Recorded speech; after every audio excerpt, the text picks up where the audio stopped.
ججوں کو ملنے والے دھمکی آمیز خطوط کی تحقیقات میں پیش رفت 4 کیمروں کی C C T V footage C T D کو مل گئی۔ ملزمان کی شناخت کے لیے ڈیٹا نادرا کو ارسال کر دیا گیا۔ سپریم کورٹ میں مزید 5 ججوں کو مشکوک خط ملنے کا انکشاف۔ جسٹس عائشہ ملک، جسٹس منیب اختر، جسٹس عرفان سعادت، جسٹس محمد علی مظہر اور جسٹس سید حسن اظہر رضوی کے نام بھی خط لکھے گئے۔ سپریم کورٹ کے 10 ججوں کو بھیجے گئے خطوں میں بھی آرسینک زہر تھا۔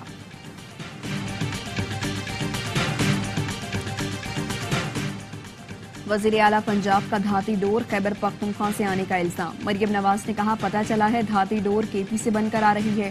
پنجاب میں داخل ٹرکوں کا ڈیٹا اکٹھا کرنے کا میکانزم ہونا چاہیے۔ یہ نہیں ہو سکتا بارڈر پر چیک پوسٹ بنا دیں باقی راستہ کھلا ہو۔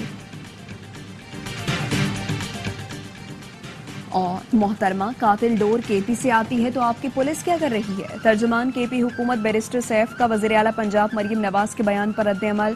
کہا پنجاب پولیس ستو پی کر سو رہی ہے یا صرف پروٹوکول پر ہے؟ ایسا بیان ذہنی دیوالیہ پن کا ثبوت ہے۔ بولے آپ صوبوں میں نفرت کے نام خطوں سے ملنے والا سفوف آرسینک زہر نکلا۔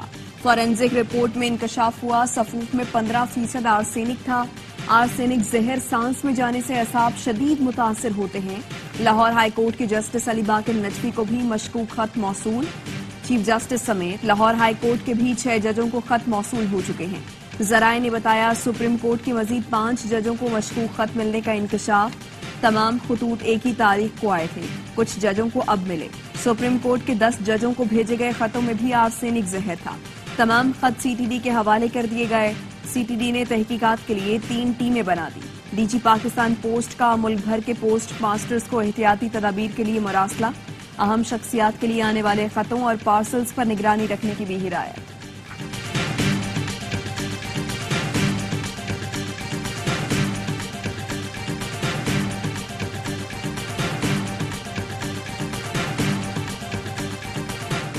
خطوط ججوں کو ہراساں کرنے کی حکومتی سازش ہے، ترجمان پی ٹی آئی کا رد عمل۔ کہا اس خود نوٹس کے بعد ایسے خطوط کا مقصد عدالتوں میں خوف پیدا کرنا اور فیصلوں پر اثر انداز ہونا ہے۔ نظام عدل کو مزید دباؤ کا شکار کرنے والے عناصر کا تعین ناگزیر ہے۔ ججز کو مشکوک خطوں کی ترسیل عدلیہ پر براہ راست حملہ ہے۔ جامع تحقیقات کر کے ان عناصر کو قانون کی گرفت میں لایا جائے۔ وزیر اعظم شہباز شریف کل سعودی عرب جائیں گے۔ وزیر اعظم کا پہلا غیر ملکی دورہ 6 سے 8 اپریل تک ہوگا۔ ترجمان دفتر خارجہ نے بتایا وزیر اعظم عمرہ کریں گے۔ ولی عہد اور وزیر اعظم محمد بن سلمان بن عبدالعزیز سے ملاقات بھی متوقع ہے۔ ذرائع کے مطابق ایس آئی ایف سی کے پلیٹ فارم سے ریکوڈک میں بڑی سرمایہ کاری کی تیاریاں مکمل کر لی گئیں۔ وزیر خزانہ محمد اورنگزیب بھی وزیر اعظم کے ساتھ سعودی عرب جائیں گے۔ وزیر خزانہ سرمایہ کاری کے لیے مراد پر بریفنگ دیں گے۔ ریکوڈک میں سعودی عرب کی سرمایہ کاری کا حجم سب سے بڑا ہوگا۔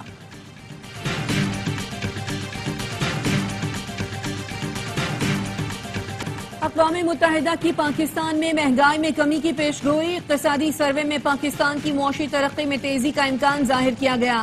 رواں مالی سال پاکستان کی معاشی ترقی تیز ہو رہی ہے۔ اگلے مالی سال میں حقیقی شرح نمو میں 2% سے زائد اضافہ ہوگا۔ مہنگائی کی شرح 26% سے کم ہو کر 12.2% ہونے کا امکان ہے۔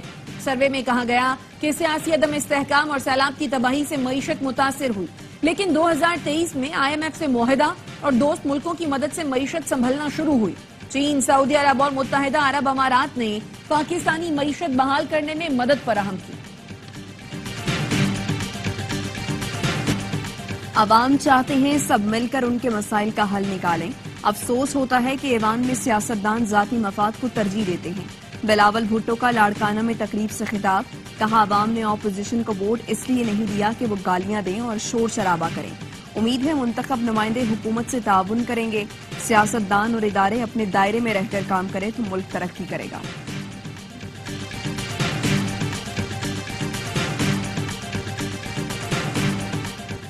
ملک سے دہشت گردی کے خاتمے تک جنگ جاری رکھیں گے۔ وزیر اعظم شہباز شریف کی امن و امان سے متعلق اجلاس میں گفتگو۔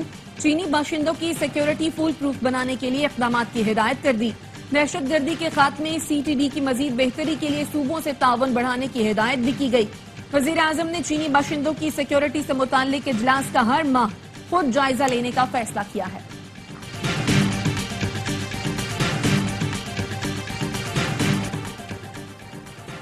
اسلام آباد ہائی کورٹ کے 6 ججوں کے خط پر پاکستان بار کونسل کا اجلاس، سپریم کورٹ کے حاضر سروس ججوں پر مشتمل کمیشن کا مطالبہ کر دیا، سپریم کورٹ سے از خود نوٹس پر جلد کارروائی مکمل کرنے کی درخواست کر دی۔ اعلامیے میں کہا گیا، ججوں کو ہماری قوم میں سب سے زیادہ عزت دی جاتی ہے، جج مقدموں کا فیصلہ کرنے کی اہم ذمہ داری نبھاتے ہیں، چیف جسٹس پاکستان کے استعفے کا مطالبہ غیر ضروری ہے، ججوں نے خود خدشات اٹھائے، اس کا مطلب ہے ان پر دباؤ ہے، غیر جانبدارانہ تحقیقات سچائی کو ظاہر کرنے کے لیے ضروری قرار۔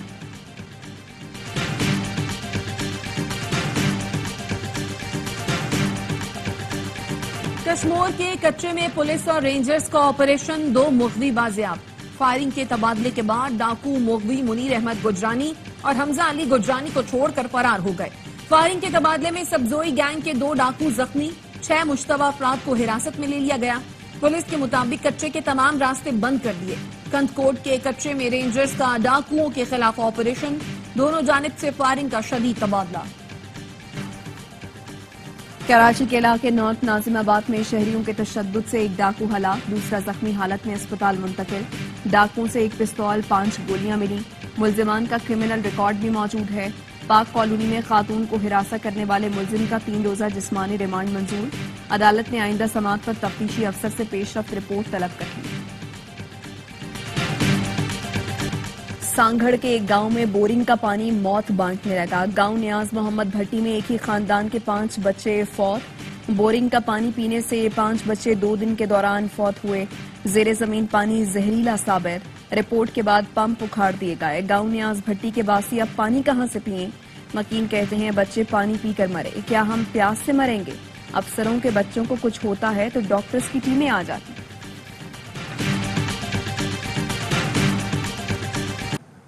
بہت خوشی ہے کہ میں آج آپ کا میزبان ہوں اور آپ ہمارے مہمان ہیں۔ مہمان نوازی میں کوئی کمی رہ گئی ہو تو میں آپ سے معافی کا خواستگار ہوں۔ وزیر اعظم کا خصوصی اور یتیم بچوں کے اعزاز میں افطار ڈنر، بچوں نے وزیر اعظم سے ملاقات کی، سوالات پوچھے، بچوں کو وزیر اعظم ہاؤس کی سیر بھی کرائی گئی۔ وزیر اعظم نے بچوں کو کھانا پیش کیا، تحائف بھی تقسیم کیے۔ وزیر اعظم نے بچوں سے کہا، مہمان نوازی میں کوئی کمی رہ گئی ہو تو معافی کا طلبگار ہوں، یہ وزیر اعظم ہاؤس آپ کا اپنا ہے۔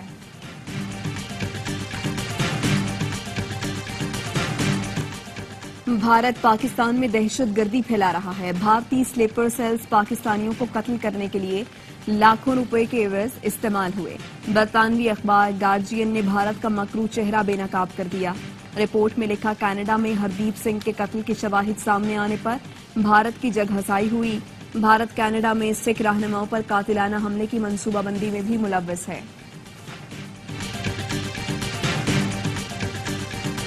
ملک بھر میں جمعۃ الوداع کو عالمی یوم القدس کے طور پر منایا گیا، مساجد میں اجتماعات، مظلوم فلسطینیوں کے لیے دعائیں۔ MWM کے زیر اہتمام چاروں صوبوں گلگت بلتستان اور آزاد کشمیر میں ریلیاں نکالی گئیں۔ کراچی میں نمائش چورنگی سے تبت سینٹر تک ریلی سے ناصر عباس شیرازی اور دیگر رہنماؤں نے خطاب کیا۔ اسلام آباد میں علامہ ناصر عباس جعفری کی زیر قیادت القدس ریلی نکالی گئی۔ وزیر اعظم شہباز شریف نے جمعۃ الوداع پر پیغام میں کہا، فلسطین اور مقبوضہ کشمیر کے بہادر بہن بھائیوں سے یکجہتی کا اظہار کرتے ہیں۔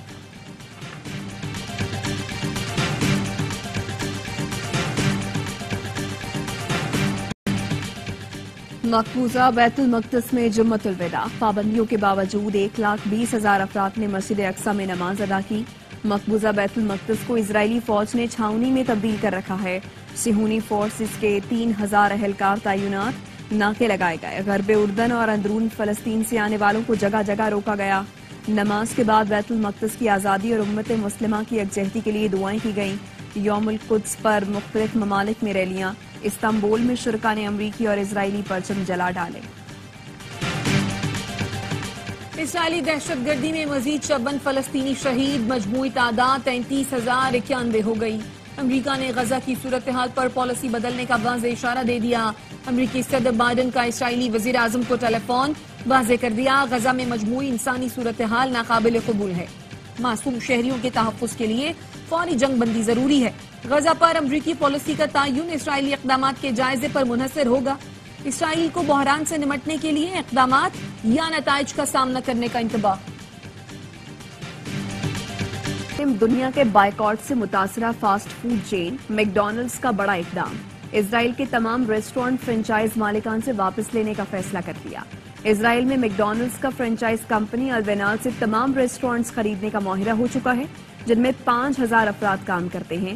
البنال کی جانب سے اسرائیلی فوجیوں کو مفت کھانا دینے کے بعد میکڈونلڈز کے بائیکاٹ کا آغاز ہوا تھا۔ میکڈونلڈز نے چند ہفتے پہلے تشویش کا اظہار کیا تھا کہ اسرائیل کی جنگ کی وجہ سے کاروبار میں شدید نقصان ہو رہا ہے۔ صدر آصف علی زرداری سے chairman joint chiefs of staff committee general Sahir Shamshad Mirza کی ملاقات، آصف زرداری کو صدر بننے پر مبارکباد دی۔ جنرل ساحر شمشاد مرزا کا کہنا تھا مسلح افواج اندرونی و بیرونی سیکیورٹی چیلنجز سے نمٹنے کی صلاحیت رکھتی ہے۔ صدر آصف زرداری نے کہا مکمل اعتماد ہے، سیکیورٹی فورسز چیلنجز پر کامیابی سے قابو پا لے گی۔ ملاقات میں دہشت گردی کو قوم کے تعاون سے جڑ سے اکھاڑ پھینکنے کا عزم۔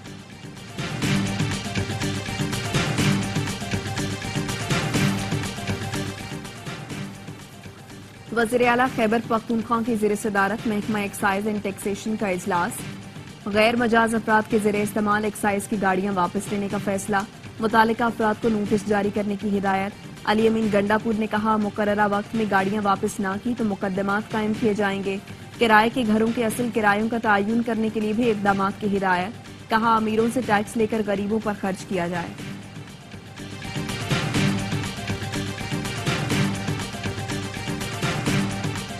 کمشنر کراچی نے ڈیری فارمز کی دودھ مہنگا کرنے کی درخواست بلا جواز قرار دے دی۔ سندھ ہائی کورٹ میں جواب جمع کرایا جس میں لکھا درخواست بھاری جرمانے کے ساتھ مسترد کی جائے۔ کمشنر کراچی نے بتایا گزشتہ سال اکتوبر میں 17 روپے اضافے کے ساتھ 1 لیٹر دودھ کی قیمت 200 روپے طے پائی تھی۔ سندھ ہائی کورٹ نے 23 اپریل کو جواب الجواب طلب کر لیا۔ عید کے بعد کراچی میں خواتین کے لیے پنک بس سروس کا دوسرا مرحلہ شروع ہوگا۔ الیکٹرک بسوں کے نئے روٹ شروع کیے جائیں گے۔ سندھ کے سینئر وزیر شرجیل میمن کہتے ہیں کیش لیس ٹکٹ سروس بھی متعارف کرائی جائے گی۔ میرپور خاص میں بھی پیپلز بس سروس شروع کی جا رہی ہے۔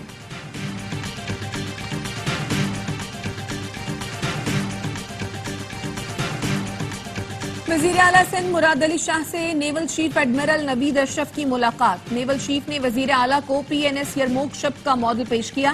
مراد علی شاہ نے کہا نیوی کی سندھ میں تعلیم اور صحت کے شعبوں میں گراں قدر خدمات ہیں۔ سیلاب کے دوران نیوی نے سندھ کے عوام کی بھرپور مدد کی۔ وزیر اعلیٰ سندھ سے قطر اور عمان کے کونسل جنرل کی الگ الگ ملاقات، دو طرفہ تجارت بڑھانے پر تبادلہ خیال۔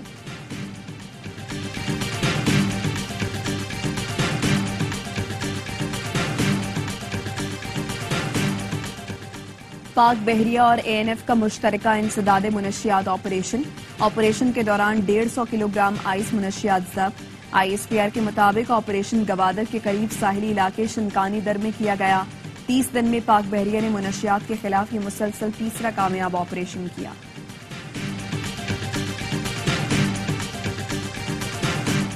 ملتان ایئرپورٹ سے 16 کلو سونا بیرون ملک اسمگل کرنے کی کوشش ناکام۔ ایف آئی اے نے ملزم کو گرفتار کرنے کے بعد کئی گھنٹے بعد سہولت کار کو بھی دھر لیا۔ سعید احمد سول ایویشن اتھارٹی کا ملازم ہے۔ سعید احمد نے 16 کلو سونا ڈپارچر لاؤنج میں پہنچایا اور ملزم تنویر کے حوالے کیا۔ ایسی پوزیشن میں نہ لائیں جہاں دکھانا پڑے کتنا ظالم اور بے رحم ہو سکتا ہوں۔ شاہین آفریدی کی انسٹاگرام سٹوری سوشل میڈیا پر وائرل۔ ویڈیو پیغام میں کہا گیا ہے میرے صبر کا امتحان نہ لیں کیونکہ میں شاید سب سے مہربان اور پیارا شخص ہوں جس سے آپ کبھی ملے ہیں۔ فاسٹ بالر احسان اللہ کی کوہنی کی انجری کا کیس بگڑ گیا۔ پی سی بی کے میڈیکل پینل اور ملتان سلطانز کے درمیان احسان کی انجری تنازع بن گئی۔ ملتان سلطان کا دعویٰ ہے کہ پی سی بی میڈیکل ڈپارٹمنٹ احسان کی انجری کی درست تشخیص نہ کر سکا۔ پی سی بی کے ڈاکٹر سلیم کہتے ہیں انجری کی تشخیص میں تاخیر ضرور ہوئی، بد انتظامی نہیں ہوئی۔ چیئرمین محسن نقوی نے نوٹس لیتے ہوئے احسان کے لیے تمام ضروری علاج کی ہدایات دے دی۔ سبی سے کوئٹہ تک بلوچی چپل چہوٹ کی دھوم۔ اس سال کوئٹہ کے کاریگر نے کلوئی کٹ متعارف کرا دیا جس میں دیدہ زیب رنگوں کے مختلف چہوٹ بنائے گئے۔ بالاچ کٹ، مینگل کٹ، مریوال، جھالاوان اور ساراوان کٹ بھی بلوچستان کے عوام میں مقبول۔ اور عالمی شہرت یافتہ قوال غلام فرید صابری کی برسی۔ فن قوالی کے لیے خدمات کے اعتراف میں غلام فرید صابری کو صدارتی ایوارڈ برائے حسن کارکردگی سمیت درجنوں دیگر ایوارڈ سے بھی نوازا گیا۔